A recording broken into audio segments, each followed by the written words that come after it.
The Third Testament, Chapter 17, Part 3, starting with verse 131.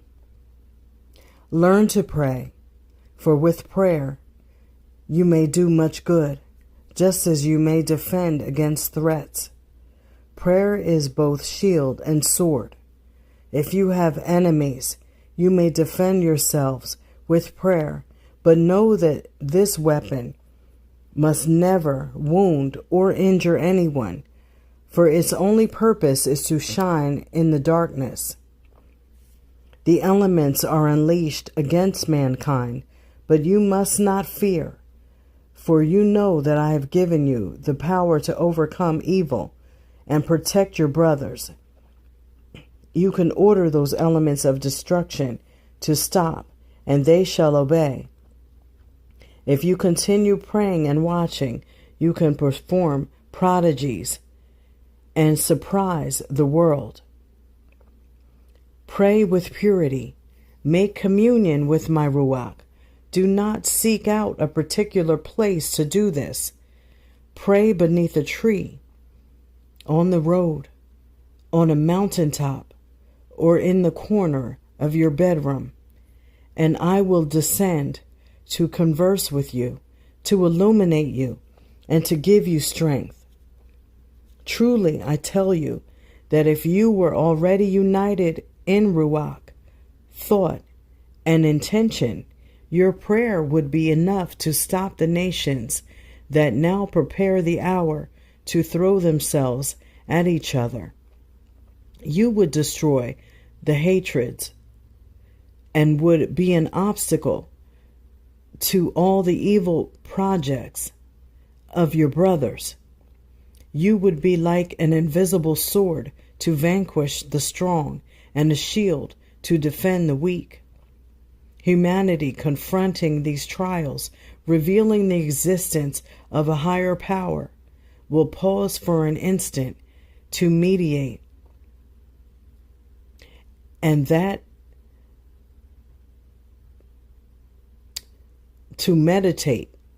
meditation will spare them from many of the heavy touches and trials that they are to receive at the hand of nature and the elements.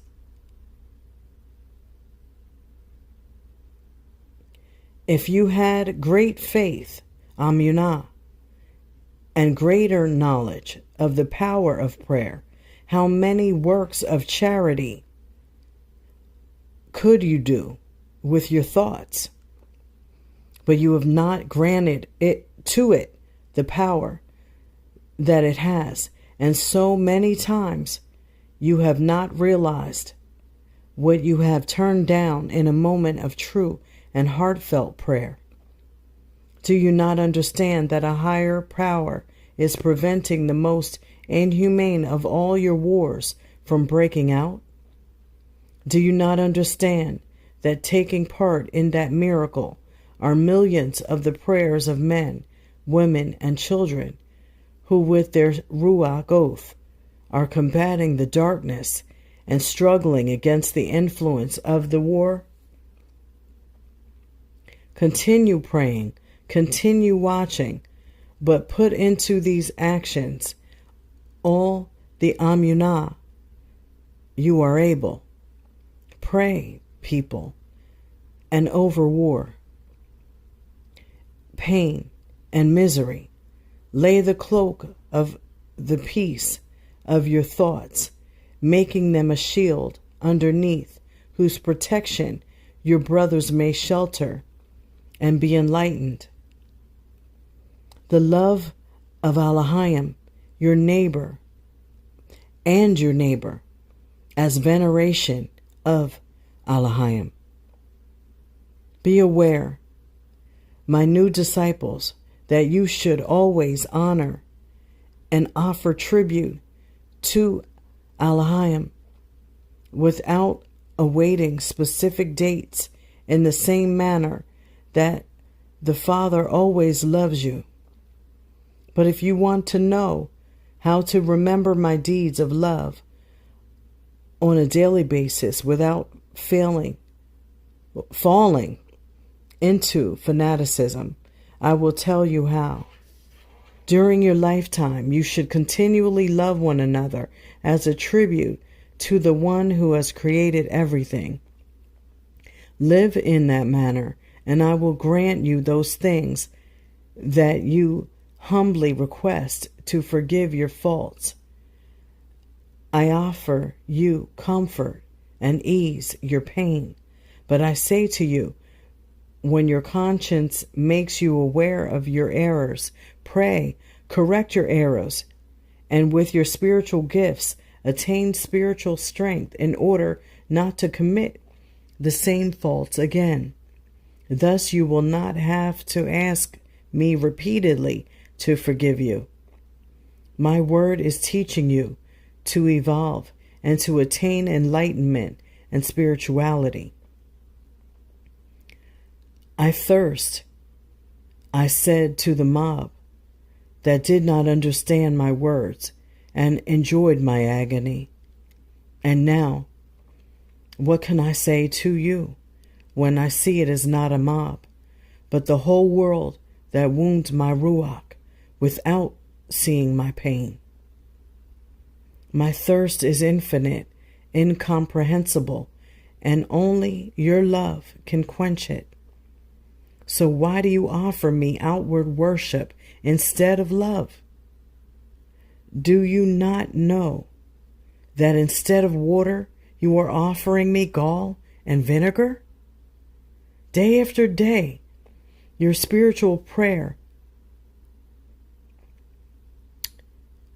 Verily, I say to you that those who suffered and greatly offend me shall be the ones who will love me more intensely, and from their heart will constantly emerge their offering to my divinity. It shall not be material offerings, nor psalms, or altars of the earth. They know that the most pleasing offering to my divinity, it shall not be material offerings, nor psalms, or altars of the earth. They know that the most pleasing offering and worship for me are the deeds of love which they perform toward their brethren. Day after day, your spiritual prayer, whose language your material nature does not understand because it has no words pronounced by your lips, nor ideas formed by your mind, comes to me. The prayer of the Spirit, Ruach, is so profound that it is beyond the human senses and powers. By that prayer, the Ruach comes to the regions of peace and light, where elevated Ruach oath live, and saturating itself with that essence, returns to the transitory body to pass strength to it. People, the time when you must know how to pray has come to you.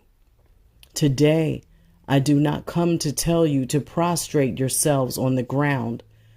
I do not come to tell you to pray with your lips, or that you clamor to me with florid words and beautiful prayers. Today I come to tell you, seek me with your thoughts. Elevate your Ruach, and I will always descend to make you feel my presence. If you do not know how to talk to your Al-Hayim, your repentance, your thoughts, your pain, and your love will suffice. That is the language that I hear and understand, the language of truth and sincerity without words. That is the prayer that I have come to teach you in this third era. Whenever you have done good works, you have felt my peace, tranquility, and hope. And that is because the Father is very close to you. I reject all that which is vanity and human grandeur for only that which is spiritual reaches my Ruach. That which is noble and elevated, pure and eternal. Remember that I said to the woman of Samaria, Elohim is Ruach, and it is necessary that he be worshipped in Ruach and in truth. Seek me in the infinite, in the pure, and there you will find me. Why do you offer me those things that I have made for you?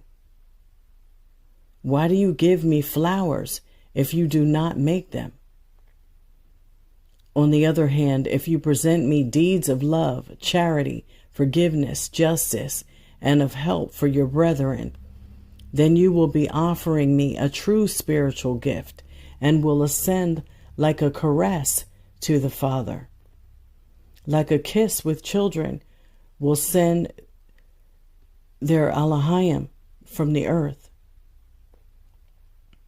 Nor do I wish to enclose your worship in material houses of worship, for you will thereby imprison your Ruach and not allow it to open its wings to conquer eternity.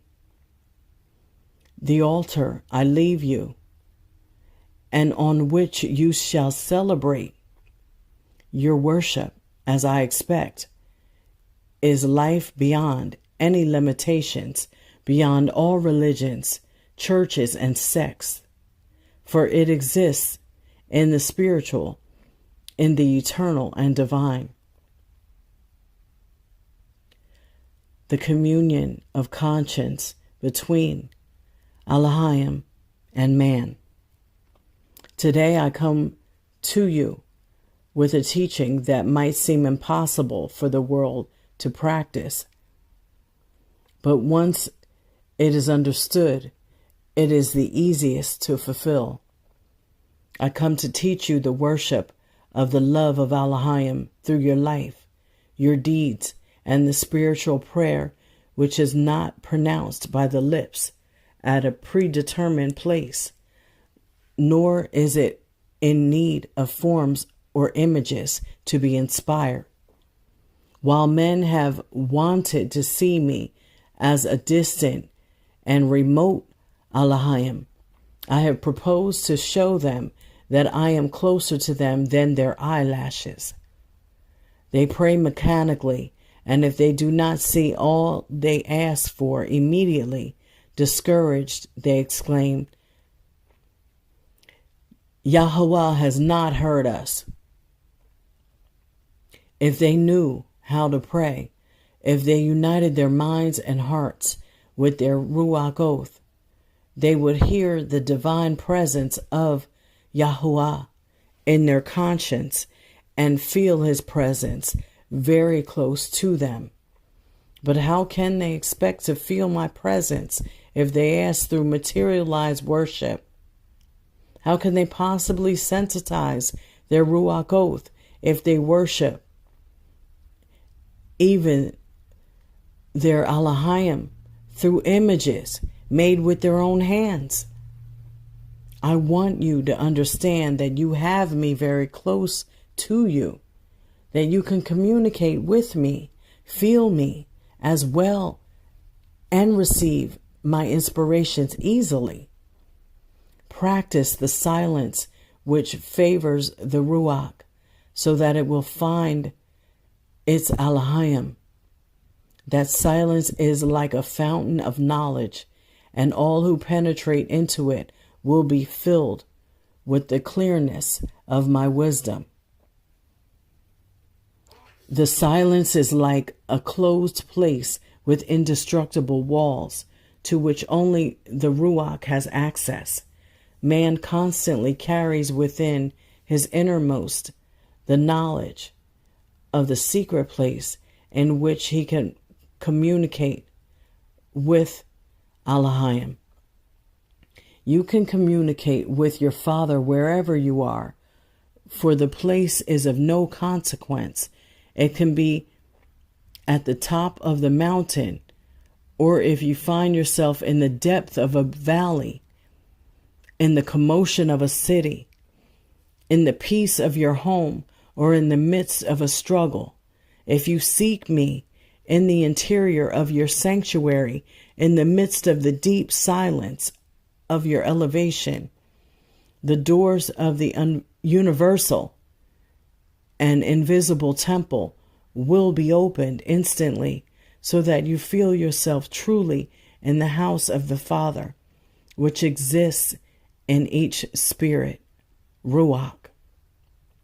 When the pain of your ordeals overwhelm you and your afflictions of life annihilate your senses, if you experience an intense desire to obtain a little peace, retire to your chamber or seek the silence, the solitude of the countryside. There, elevate your Ruach, guided by its conscience, and enter into meditation. The silence is the kingdom of the Ruach, a kingdom that is invisible to human eyes. At the moment of penetrating the spiritual ecstasy, the awakening of the superior senses is obtained. Intuition surges. The inspiration glows. The future is perceived, and the spiritual life touches what is distant and makes possible what before seemed impossible. If you wish to penetrate the silence of this sanctuary, of this ark, you yourselves should be the ones to prepare the way, for only with true purity will you be able to penetrate it. It is necessary for my prophets to rise again, to admonish men, because while there are people who destroy themselves, blinded by ambition and violence, those who have received my light and calmly judge humanity are fearful of rising to give the good news. If this humanity would know how to pray with the Ruach, they would hear my voice. They would receive my inspiration. But each time they pray, they place a veil over their eyes, which hides to them the light of my presence.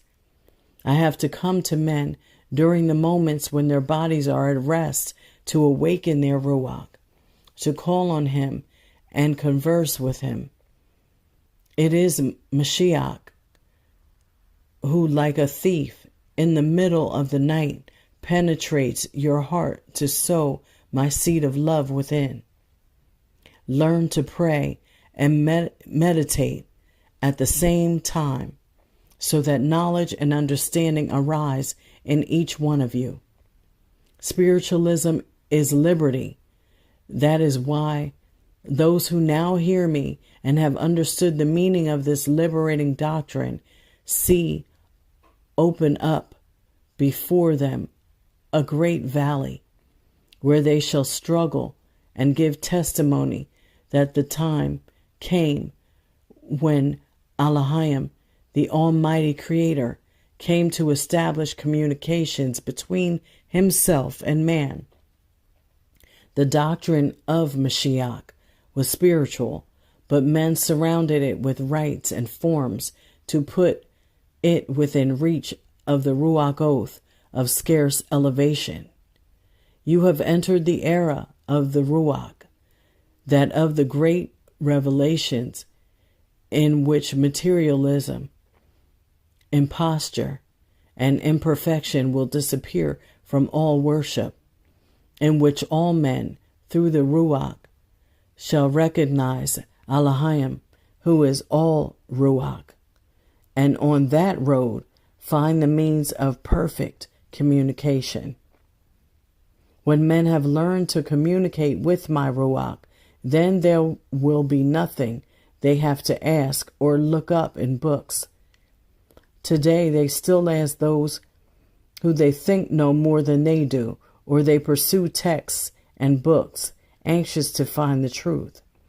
If you learn to meditate a few minutes each day, and if your meditation is on the spiritual life, you will discover an infinity of explanations and will receive revelations that you cannot get in any other way.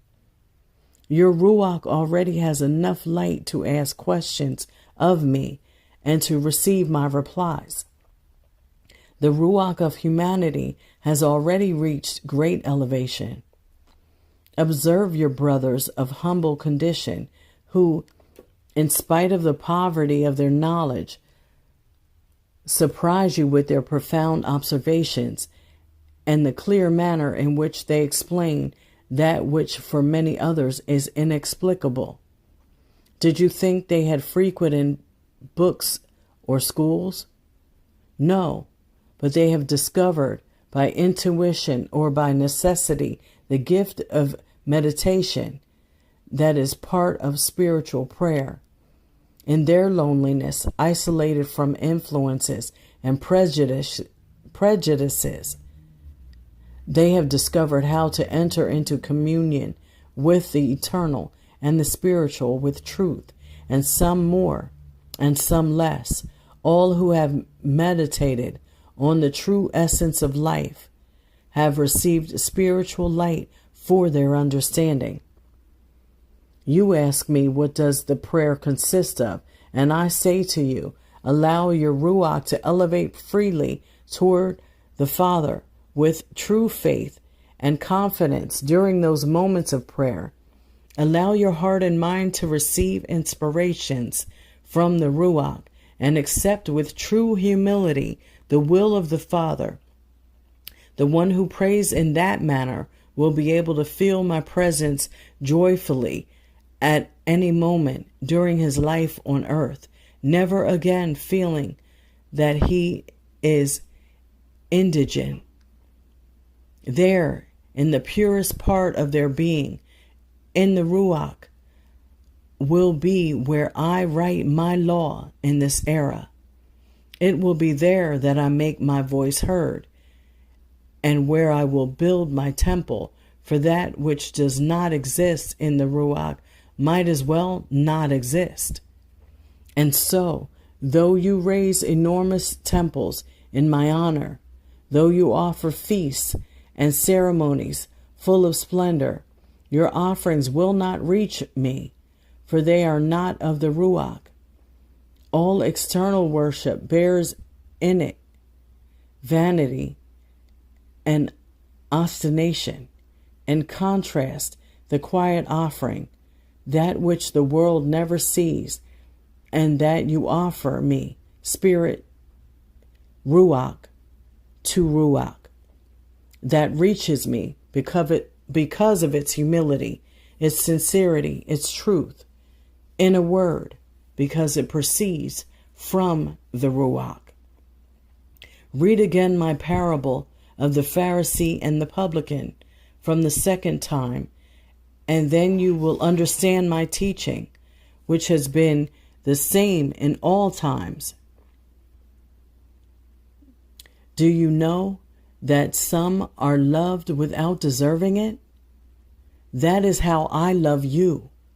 Give me your cross, your stake. Give me your sadness. Give me your dashed hopes.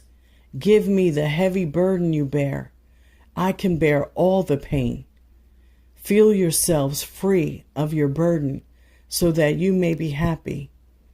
Enter into the sanctuary of my love and be silent before the altar of the universe so that your Ruach may converse with the Father in the most beautiful of languages, that of love. My peace be with you.